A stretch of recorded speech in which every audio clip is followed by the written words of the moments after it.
이 시간 우리에게 주신 하나님 말씀 구약성경 사무엘상 15장 22절부터 26절까지입니다. 하나님 말씀을 한 절씩 교독하겠습니다. 사무엘이 나무랐다. 주님께서 어느 것을 더 좋아하시겠습니까? 주님의 말씀에 순종하는 것이겠습니까? 아니면 번제나 화목제를 드리는 것이겠습니까? 잘 들으십시오. 순종이 제사보다 낫고 말씀을 따르는 것이 수당의 기름보다 낫습니다. 거역하는 것은 점을 치는 죄와 같고 고집을 부리는 것은 우상을 섬기는 죄와 같습니다. 임금님이 주님의 말씀을 버리셨기 때문에 주님께서도 임금님을 버려 왕이 되지 못하게 하셨습니다.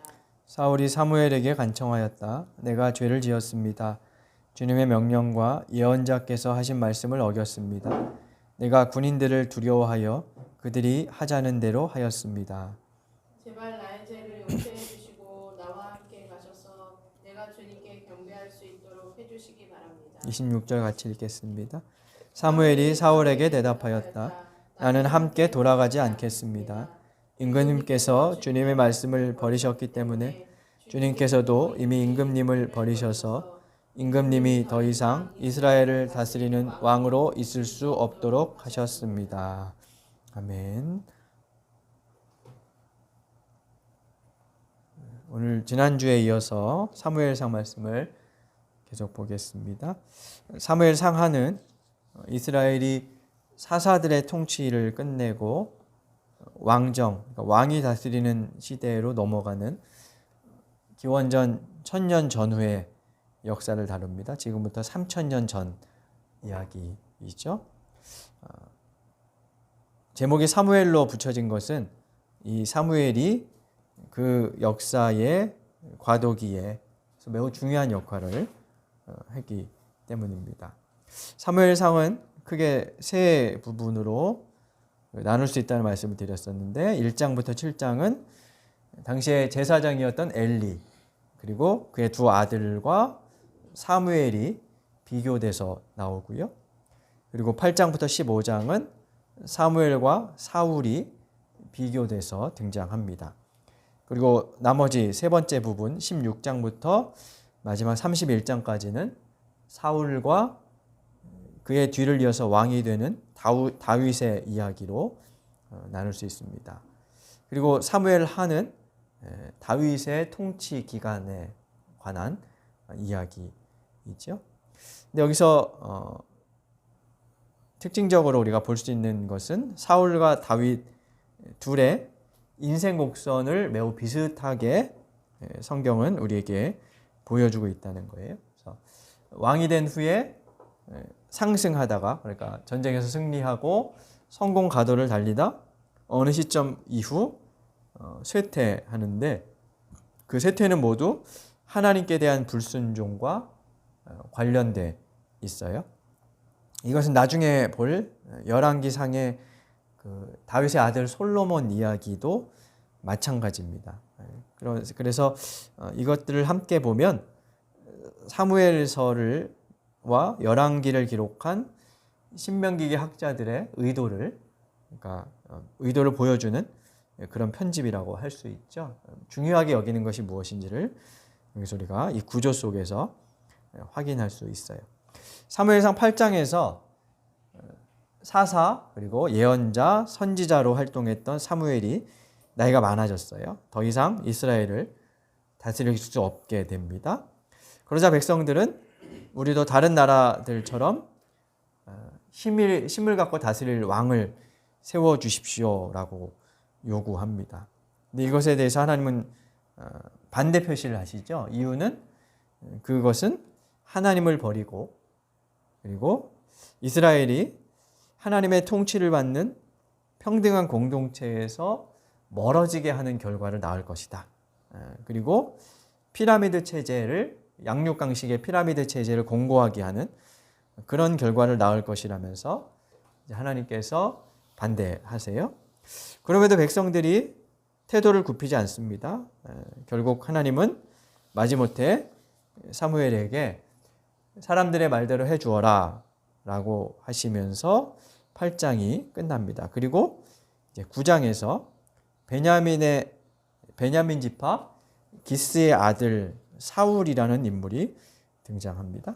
9장으로 한번 가볼까요? 사무엘상 9장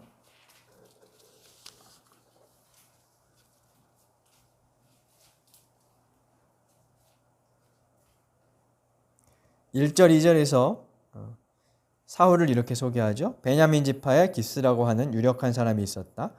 그의 아버지는 아비엘이고 할아버지는 스롤이고 그 윗대는 베고랏이고 그 윗대는 아비야인데 베냐민 사람이다. 그에게는 사울이라고 하는 아들이 있었는데 잘생긴 젊은이였다.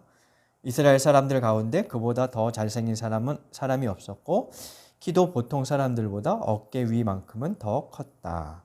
그러면서 사울은 잘생긴 젊은이였고 키가 다른 사람 어깨를 훌쩍 뛰어넘을 정도로 큰 그런 인물이었다고 소개하고 있습니다.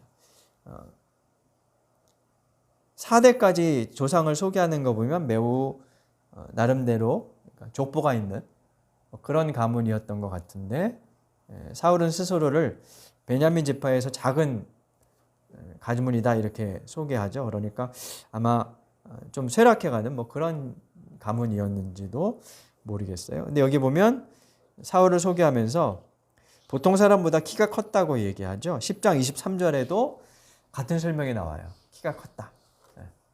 이 당시에 이제 왕은 이 왕의 역할 중에 가장 중요한 것은 이민족의 침입을 대비하는 거였어요. 그러니까 장군감, 뭔가 좀 힘이 있고 군사를 호위할 수 있는 그런 점이었던 것을 감안하면 키가 크고 덩치가 좋았던 사울이 아마 그의 적당한 인물이었음을 보여주는 그런 표현이라고 할 수 있을 것 같아요. 9장에는 사울의 아버지가 잃어버린 나귀를 아들 사울이 한 종과 함께 찾아 헤매는 장면이 길게 설명되어 있고요. 그렇게 아버지의 나귀를 찾아다니다 사무엘을 만나게 됩니다. 그리고 사무엘과 하룻밤을 보낸 후에 사무엘에 의해서 10장 1절에서 기름 부음을 받죠. 10장 1절을 보면 사무엘이 기름병을 가져다가 사울의 머리에 붓고 그에게 입을 맞춘 다음에 이렇게 말했다. 주님께서 그대에게 기름을 부으셔서 주님의 소유이신 이 백성을 다스릴 영도자로 세우셨습니다. 당신이 왕이 되게 하실 겁니다. 라고 사무엘이 사울에게 말합니다. 고대 근동에서는 왕이나 중요한 어떤 역할을 하는 인물들을 세울 때 기름을 붓는 것이 일반적인 의식이었어요. 일종의 그 고대 근동에서 기름은 정결하게 하는 그런 이제 물건 중에 하나였기 때문에 기름을 부음으로써 그를 정결하게 하고 또 과거로부터 그의 삶을 단절하고 또 새로운 상태, 새로운 지위로 이제 나아가게 하는 신분의 변화, 정체의 변화 이런 것들을 보여주는 그런 의식이죠. 그리고 특히 예언자에 의해서 기름 부음을 받는다는 것은 그렇게 해서 이제 왕이 세워진다는 것은 이 왕권이 절대의 힘을 가진 그러니까 절대 권력을 가진 사람들이 아니라 하나님 안에서 제한된 그런 권력이라는 것을 이제 보여줘요. 이렇게 사무엘이 사울에게 기름을 부은 후에 10장 후반부를 가면 이스라엘 백성들을 미스바에 불러 모으고 이제 왕을 세우는 이제 공개적인 즉위식을 행합니다. 근데 그 즉위식 장면에서 몇몇 그 성경에는 10장 27절에 보면 불량배들이라고 나오는데 아마도 사울을 반대했던 세력들이었던 것 같아요. 사울이 왕이 되는 것을 반대했던 그런 사람들이 이렇게 말합니다. 10장 27절에 보니까 그러나 몇몇 불량배들은 이런 사람이 어떻게 우리를 구할 수 있겠느냐 하고 떠들면서 그를 업심여기고 예물도 바치지 않았다. 그러니까 사울을 업심여기면서 왕으로 인정하지 않은 거죠. 사울의 권력이 초기에는 불안했다는 것이에요.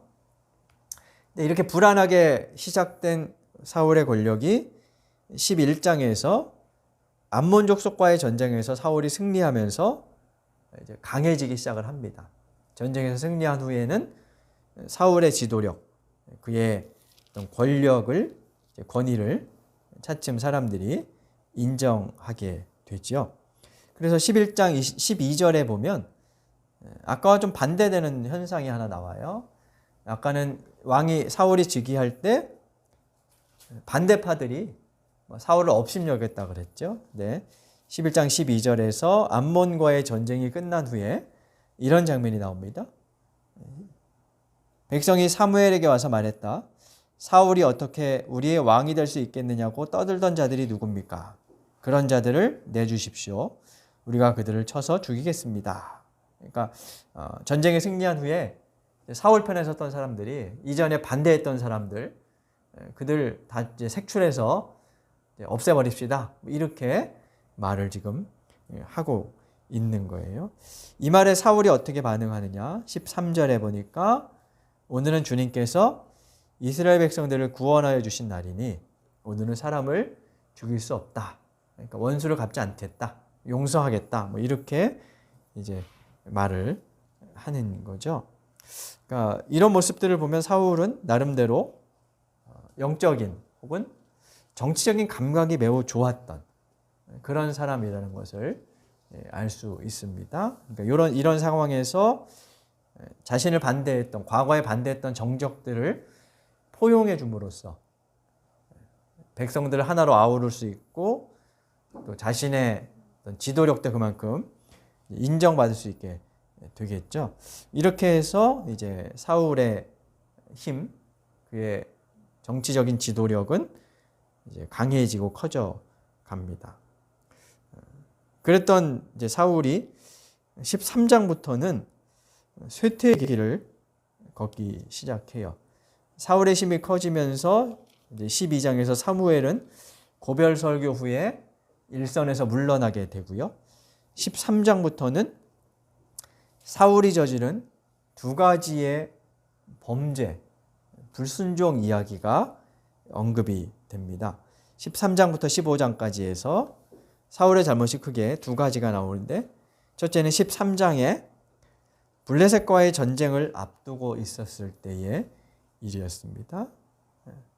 고대인들은 보통 전쟁에 출정하기 전에 승리를 기원하는 제사를 각자의 신들에게 드리는 그런 이제 관례가 있었습니다. 그래서 이스라엘도 뭐 그 관례에 따라서 하나님께 아마 제사를 드리고 전쟁에 출정을 했던 것 같아요. 그 전쟁에서 승리의 점괘를 이제 받으면 군사들의 사기가 올라가고 그렇게 했겠죠.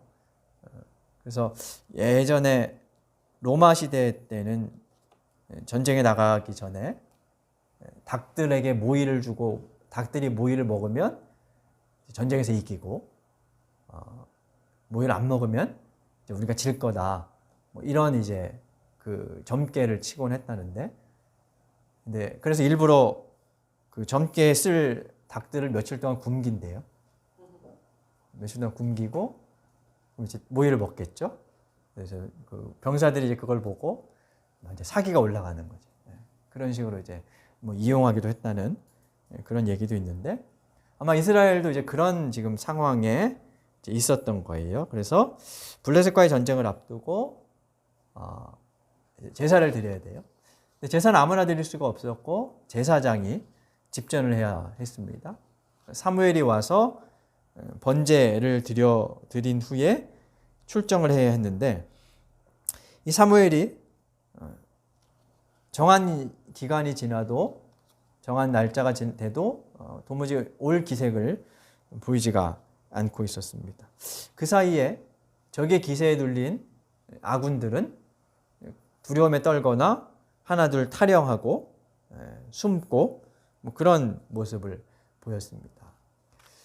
장군으로서는 아마 그 상황들이 굉장히 불안했을 거예요. 하나라도 병사가 더 있어야 전쟁에서 승리할 수 있는데 그렇게 하나둘 빠져나가고 사기도 저하되면 이게 뭐 싸우기도 전에 질 게 뻔하겠죠. 그래서 보다 못한 사울이 직접 하나님께 번제를 드립니다. 성경은 그렇게 번제를 드리자 마침 그 후에 막 번제를 드리고 나자 사무엘이 도착했다. 이렇게 표현을 하고 있어요. 그러면서 이제 사무엘이 사울이 번제를 드린 그 모습을 보고 꾸짖습니다. 13장 13절과 14절 말씀입니다.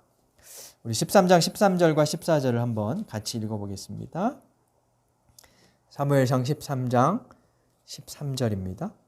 사무엘이 사울에게 말하였다. 해서는 안 될 일을 하셨습니다. 주 하나님이 명하신 것을 임금님이 지키지 않으셨습니다.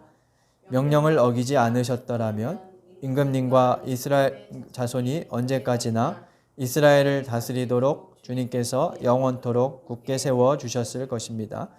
그러나 이제는 임금님의 왕조가 더 이상 계속되지 못할 것입니다. 주님께서 임금님께 명하신 것을 임금님이 지키지 않으셨기 때문에 주님께서는 달리 마음에 맞는 사람을 찾아서 그를 당신의 백성 다스릴 영도자로 세우셨습니다.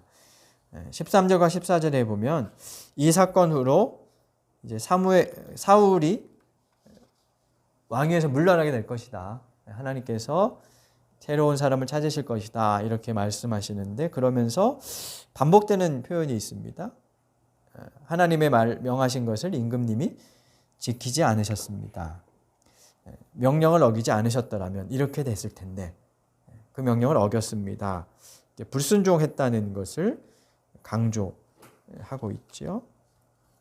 이 두 절에서 왕이 주님께서 명하신 것을 지키지 않았다 하는 표현은 사울의 잘못이 무엇인지를 알려줍니다.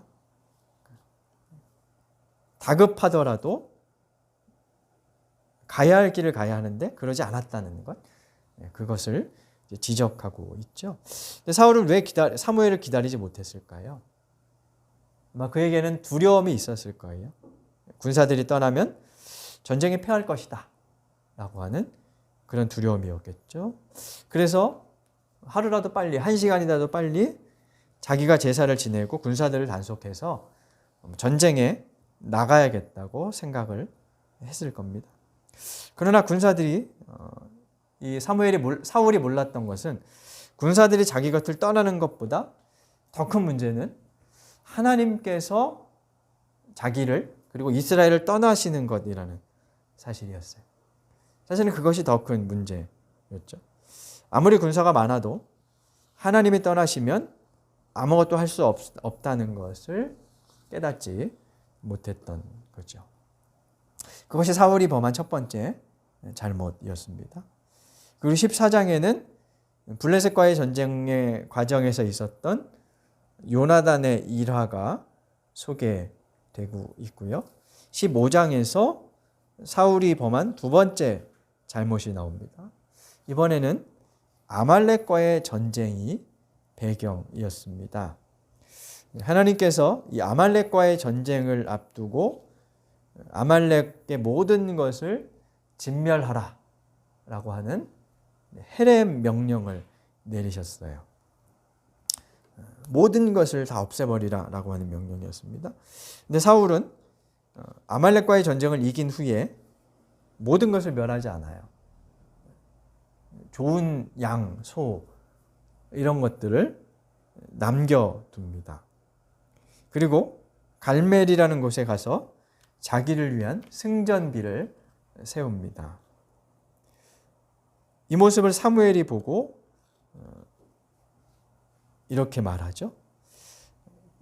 양과 소는 왜 남겨두었느냐? 라고 묻자 사울은 그것은 하나님께 제물로 바치려고 좋은 거 남겨둔 겁니다. 라고 대답을 합니다. 그러면서도 나는 주님의 명령대로 다 했다. 이걸 여러 번 사울이 반복해서 이야기하는 것을 볼 수 있어요. 이에 사무엘이 사울을 나무라면서 하는 말씀이 우리가 오늘 읽은 본문 오늘 설교 본문으로 정한 그 내용입니다. 15장 22절부터 보면 사울은 주님께 제사 드리려고 좋은 거 갖고 왔습니다 라고 계속 반복해서 말하고, 그에 대해서 사무엘은 이렇게 말하는 거죠. 주님께서 어느 것을 더 좋아하시겠습니까? 말씀에 순종하는 것이겠습니까? 아니면 제사 드리는 것이겠습니까? 그러면서 교인들이 너무 잘 아는 말씀이 여기 기록되어 있죠. 순종이 제사보다 낫다라고 하는 말씀입니다. 이 말씀에서도 반복되는 것이 있는데, 그것은 임금님이, 그러니까 왕이 주님의 말씀을 버렸기 때문에 하나님도 왕을 버리셨습니다 라고 하는 것입니다. 그리고 이후에 사무엘은 사울을 떠나서 다시는 만나주지 않습니다.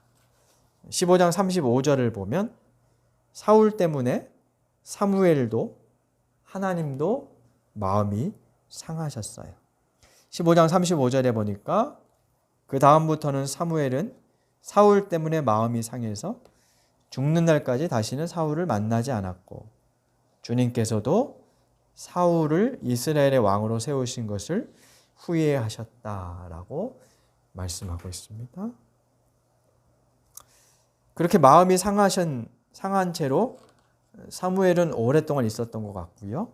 그런데 하나님은 마음이 상하셨다고 해서 이스라엘 백성들을 내버려 두실 수는 없었어요. 사울을 대신할, 사울과는 다르게 나라를 이끌어갈 다음 왕을 준비해야 했죠. 그가 바로 다윗이었습니다. 우리 다윗 이야기는 다음 주에 이어서 보도록 하겠습니다. 15장 17절에서 사무엘이 사울에 대해서 평가하는 내용을 보면 사울은 처음에 겸손하고 순종적인 사람이었던 것을 알 수 있어요. 15장 17절에 보면 사무엘이 사울에게 이렇게 말해요. 임금님이 스스로를 하찮은 사람이라고 생각하던 무렵에 주님은 임금님께 기름을 부어 이스라엘의 왕으로 세우셨습니다. 스스로를 하찮게 생각했다, 겸손하고 그리고 순종하던 사람이었습니다. 그런데 어느 순간 그가 변해갑니다. 처음에는 불안함 때문이었을 수 있겠지만 후반이 갈수록 사울은 권력에 취했던 것 같아요. 자신을 위해서 승전비를 세우고 하나님의 말씀을 반만 지켰으면서도 다 지킨 것처럼 거침없이 떠들었습니다.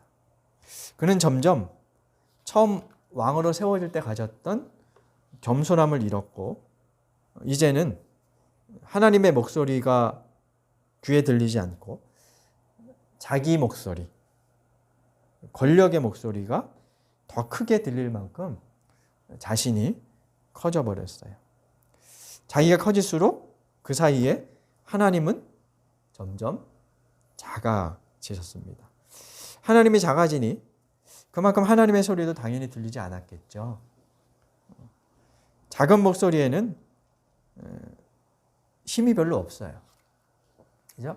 여기서 작다는 말은 뭐 체구가 작다 뭐 이런 것도 있지만, 우리가 왜 사회 속에서 뭐 좀 이렇게 소외된 사람들 혹은 작은 사람들, 이들의 목소리가 상대적으로 힘이 없잖아요. 그죠? 사회 속에서 받아들여지지 않는 것처럼 아마 그런 현상이 이 하나님과의 관계 속에서도 이제 나타나게 되겠죠.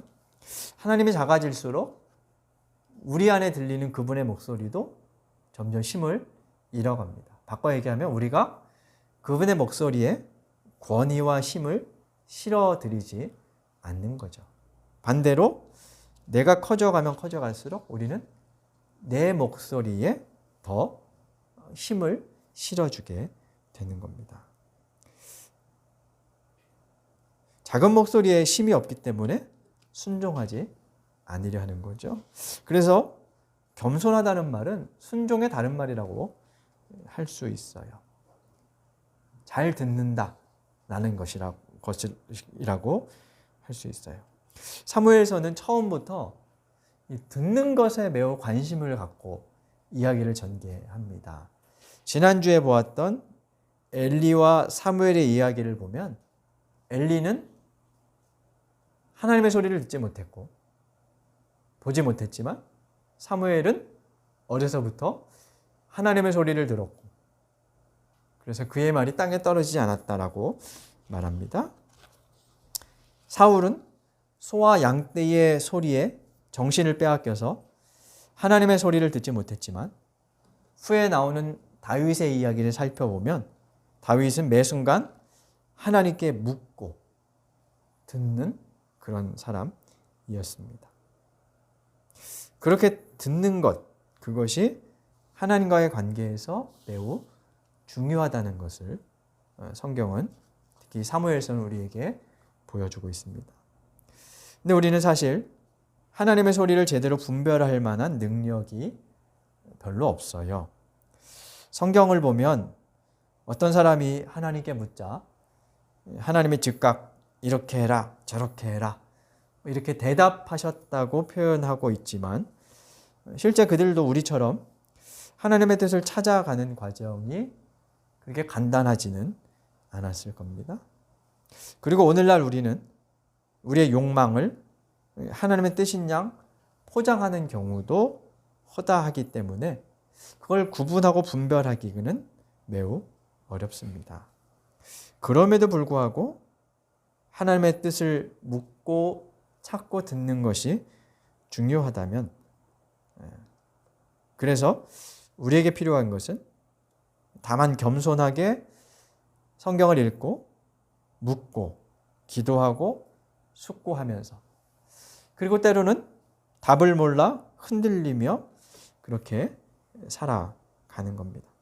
그 과정을 반복하고 또 깊게 하면서 조금씩 앞으로 나아가는 거죠. 사울은 그 면에서 실패했습니다. 그가 들었던 하나님의 말씀이 오늘 우리에게 동일하게 들리지는 않을 겁니다. 다른 방식으로 우리에게 말씀이 들려올 텐데 중요한 것은 우리가 그것을 어떻게 들으려고 애쓰느냐라고 하는 것일 겁니다. 그렇게 나는 지고 내 안에 하나님은 점점 커지는 그런 삶을 살아가는 우리가 되면 좋겠습니다. 사울은 자기가 커질수록 그 안에 하나님이 작아졌지만 우리는 반대로 내가 작아짐으로 우리 안에 하나님을 더욱 커지게 하는 그런 믿음의 삶을 걸어갈 수 있기를 간절히 바랍니다. 우리 말씀을 생각하며 다짐의 기도 드리겠습니다.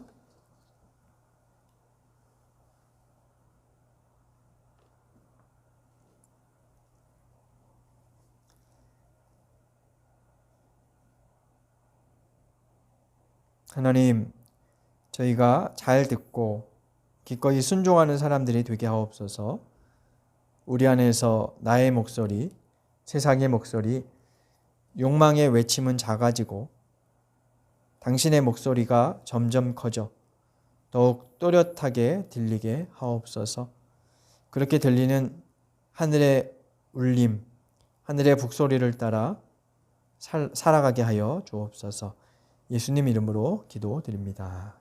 아멘.